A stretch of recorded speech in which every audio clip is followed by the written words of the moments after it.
नंदा देवी शिखर 7,817 metre है, 7,817 metre है।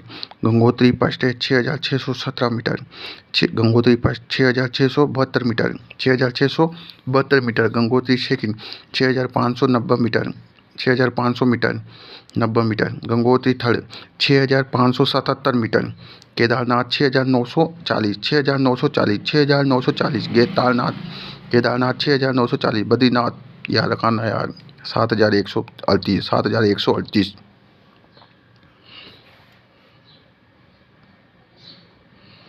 Santosh Yadav mount Everest पर 2 बार 1992 तथा 93 पर चढ़ने वाली विश्व की प्रथम महिला है।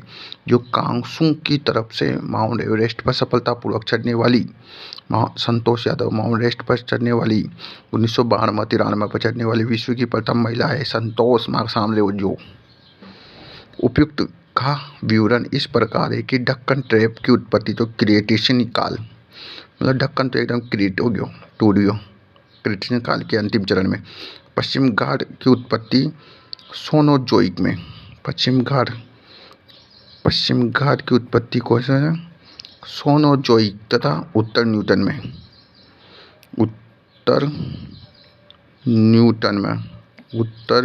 में सोनोजोइक काल में हुई। अरावली की उत्पत्ति प्रीकैम्ब्रियल काल, यहाँ प्रीकैम्ब्रियल काल। नर्मदा और तापी जलोढ़ निक्षेप अत्यंत न्यूटन काल में होता है। कौन सा? न्यूटन काल में, अत्यंत न्यूटन काल में होता है।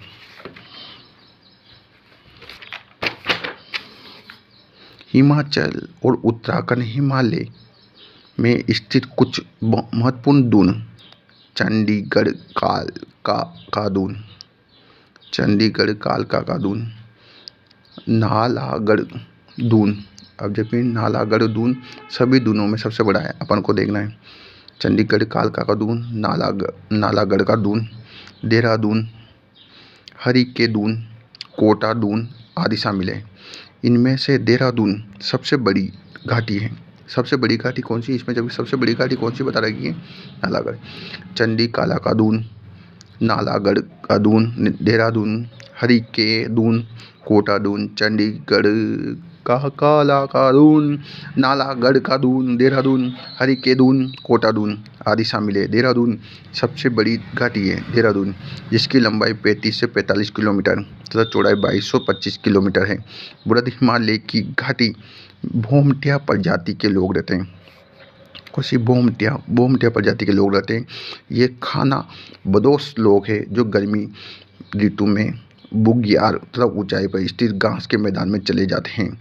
सर्दी घाटी में लौट आते हैं। प्रसिद्ध फूलों की घाटी भी इसी पर्वतीय क्षेत्र में स्थित है, बृहद में। और गंगोत्री, यमुनोत्री, केदारनाथ, बद्रीनाथ और हेमकुंड साहिबा इसी इलाके में। हेमकुंड साहिबा कहाँ पर? गढ़वाल की हिमालय। कौन सा? गढ़वाल में। हेमकुंड साहिबा उत्तराखंड के चमोली जिले के एक प्रसिद्ध सिख तीर्थ स्थल है। जो यहाँ से उत्तराखंड, ये नेपाल आ जाओ, हिमाचल प्रदेश, उत्तराखंड के चमोली जिले के एक प्रसिद्ध सिख तीर्थ स्थल है। यह गढ़वाल हिमालय में हेमकुंड झील के तट पर स्थित है। गढ़वाल हिमालय में हेमकुंड झील की तट पर है। राम सेतु एडम्बरी तमिलनाडु, यहाँ से तमिलनाडु के पब्बन द्वीप, रामेश्वर द्वीप और श्रीलंका के मन्नार द्वीप के बीच 48 किलोमीटर है। कितनी है? 48 किलोमीटर तक फैली चूना पत्थर की चूना चट्टानों की श्रृंखला है। इसकी शुरुआत बिंदु तमिलनाडु में स्थित अरिचल बुनाई से होती है। अरिचल बुनाई है। दार्जिलिंग सिक्किम हिमालय पर्वतों के ऊंचे शिखरों पर लेप्चा जनजाति है। मतलब सिक्किम में कौन सी? लेप्चा जनजाति है। और दक्षिणी भाग में विशेषकर दार्जिलिंग हिमालय में मिश्रित जनसंख्या जिसमें से नेपाली, बंगाली, मध्यम भारत की जनजातियाँ शामिल है पाई जाती है। ज्ञातों मोनपा जनजाति अरुणाचल प्रदेश के तवांग जिले के पश्चिम कोमेंग जिले में पाई जाती है। मोन, ये अरुणाचल प्रदेश में मोन रही है जो जनजाति पाई जाओ है। मोन जनजाति कहाँ पाओ जाए? अरुण के पास में चाहिए थी, कोमेंग जिले में। उत्तर से दक्षिण दिशा में उत्तर भारत में मैदानों को 3 भागों में बांटा जाता है, भाबर, तराई और जलोढ़। भाबर 8 से 10 किलोमीटर चौड़ाई की पतली पट्टी है, 8 से 10 चौड़ाई की, जो शिवालिक गिरिपाद के समांतर फैली हुई है। 8 से 10 2 उसे के परिणामस्वरूप हिमालय पर्वत श्रेणियों से बाहर निकलकर यहाँ नदियों यहाँ पर भारी जल भार जैसे बड़े सेल गोलाश्म जमा कर देती है। जमा होगा वैसा टूटा का होना, कभी कभी स्वयं इसमें ही लुप्त हो जाती है। भाबर दक्षिण में तराई क्षेत्र है। भाबर के दक्षिण में कौन सा? तराई क्षेत्र, जिसकी चौड़ाई 10 से 20 किलोमीटर है। तराई ज़्यादा ऊँचे। भाबर क्षेत्र में लुप्त नदियाँ इस प्रदेश में धरातल से निकलकर प्रकट होती है, क्योंकि इनकी निश्चित वाहिकाएँ नहीं होती है। यह क्षेत्र अनूप कहलाता है, जिसको वाहिका नहीं होती है, जिसे तराई कहते हैं। मतलब जो भात याद रखना, भात पहले तो भाबर हो गया। यहाँ मान लो गुलाश्म का जमाव के कारण यहाँ नदियाँ टूटा को ना भाई ये इकट्ठा हो जाए, यहाँ से नदियाँ विलुप्त हो जाए।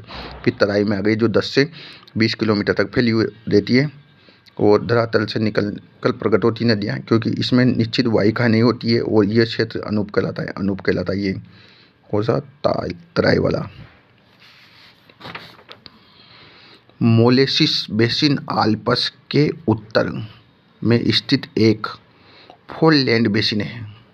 इसका निर्माण ओलिगोसिन या मायोसिन युगों के दौरान हुआ है। मिजोरम को मोलेसिस बेसिन के नाम से भी जाना जाता है। मिजोरम को किसको? मोली बेसिन के नाम से भी जाना जाता है, क्योंकि ये असंगठित जमाव से बना है। मोलेसिस बेसिन आल्प्स के उत्तर में एक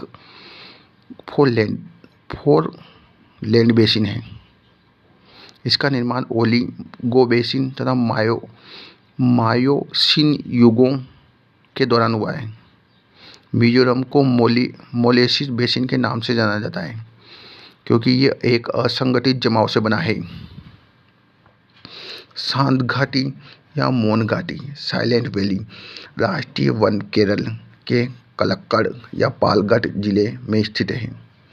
पाल में शांत होकर बैठ गए इंसान। पश्चिम घाट की नीलगिरी पहाड़ी पर स्थित है। यह पश्चिम घाट यहाँ नीलगिरी पहाड़ी है, केरल, कर्नाटक, तमिलनाडु ऊपर स्थित है, उस पर स्थित है। अब देखो मरखा घाटी वर्तमान में लद्दाख में, यहाँ पढ़ोगे लद्दाख में इंसान मर गया भाई साहब, बर्फ की मारा। पूर्व में जम्मू कश्मीर की प्रसिद्ध घाटी थी। जुकू घाटी, जुकू वैली भारत के पूर्वोत्तर राज्य नागालैंड में जुकू के पीछे, जैसे ये अरुणाचल प्रदेश, ये नागालैंड में जुकू मतलब इंसान नागा के सामने झुक गया। सांगला घाटी किन्नौर हिमाचल प्रदेश में स्थित है। चारों ओर से पर्वतीय चोटी और बसपा नदी से घिरी है। सांगला घाटी किन्नौर हिमाचल प्रदेश में स्थित है। सांगला घाटी किन्नौर हिमाचल प्रदेश, मतलब ये हिमाचल प्रदेश, ये उत्तराखंड है। हिमाचल प्रदेश में स्थित यह चारों ओर से पर्वतीय चोटी और बसपा नदी से, आप बसपा पार्टी ना, जैसा बसपा नदी पूरा हो जाए बसपा। अब ये देखो बसपा नदी से गिरी है। सांग भाई साहब कछु घाटी से सांग हिमाचल प्रदेश में है। कहाँ से? हिमाचल प्रदेश में। यूथांग घाटी गंगटोक, यूथ वाली घाटी कहाँ है? सिक्किम की राजधानी गंगटोक में 149 मतलब 150 एक कम की दूरी पर स्थित है। इस घाटी को हॉट स्प्रिंग के नाम से जाना जाता है। हॉट, यूथ का हॉट। इम्पोर्टेंट ज्योग्राफी एक अंग्रेजी शब्द है। ये ग्रीक भाषा से लिया गया शब्द है। मतलब हरो ग्रीक, इसका अर्थ होता है पृथ्वी का विवरण। यह दो ग्रीक शब्दों से मिलकर बना होता है, जिसमें जी शब्द का अर्थ होता है पृथ्वी जी का मतलब होता है जी, जी बोला ना तो पृथ्वी, जी अपन बोला पर्वत जी, गोलू जी, तो जी का मतलब पृथ्वी। ग्राफिया का अर्थ होता है लिखना, ग्राफ में लिखना। हिकेटियस को भूगोल का पिता कहा जाता है। भूगोल का पिता किसे कहा जाता है? हिकेटियस। हिकेटियस को भूगोल का पिता कहा जाता है। हिकेटियस को भूगोल का पिता कहा जाता है। इरेटोस्थनीज व्यवस्थित भूगोल का पिता, मतलब शब्द भी है व्यवस्थित।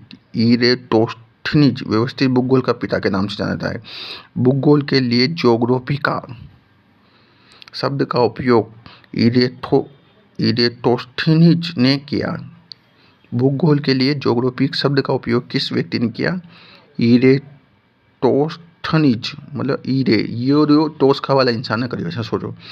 भूगोल का पिता किसे कहा जाता है? हिकेटियस, मतलब हिकेटियस ने को कहा जाता है। न्यूजीलैंड के एडमंड हिलेरी, न्यूजीलैंड को एडमंड हिलेरी, न्यूजीलैंड का एक वैज्ञानिक एडमंड हिलेरी, भारत के तेनजिंग नोर्ग शेरपा 29 मई 1953 पर पृथ्वी के सबसे ऊंचे शिखर माउंट एवरेस्ट पर चढ़ने वाले पहले व्यक्ति थे। न्यूजीलैंड को चुना एडमंड हिलेरी, मतलब हिल वाले इंसान। और भारत को चुना तेनजिंग नोर्गे शेरपा, मतलब शेरपा जनजाति हो ना वो। 29 मई 1953 में पृथ्वी के सबसे ऊंचे शिखर माउंट एवरेस्ट पर चढ़ने वाले पहले व्यक्ति थे न्यूजीलैंड का हिलेरी और एक शेरपा। जापान को जुको ताइबे विश्व की पहली महिला है जिसने 16 मई 1975 को माउंट एवरेस्ट पर कदम रखा। किसने? जापान की जुको ताइबे।